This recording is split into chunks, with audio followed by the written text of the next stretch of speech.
ये देखिए दोस्तों, हमारे बनारस का बटुक भैरव मंदिर है और मैं अलग से वीडियो डाल दूँगी।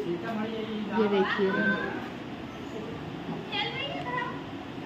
ये देखिए बटुक बाबा के पास उनके 2 रक्षक भी हैं। अभी मैं दोबारा डाल दूँगी वीडियो। और ये देखिए, तब तक मैं उनकी डमरू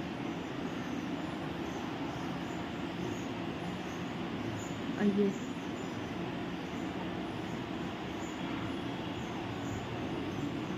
हमारे भोलेनाथ की नगरी है। ये देख रहे हैं दोस्तों, ये देखिए श्री बटुक भैरव जी।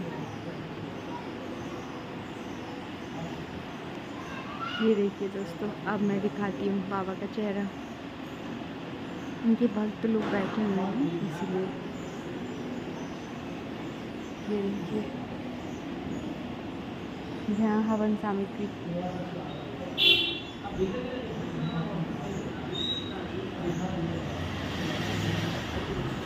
ये देखिए हमारे बनारस की जगह बटुक भैरव बाबा। बाबा सबकी मनोकामना पूरी करे और सबके जीवन में बहुत सारी खुशहाली आए। सारी देवी देवता से यही निवेदन करते हैं, जैसे पहले दूसरों का भला फिर अपना भला बाबा।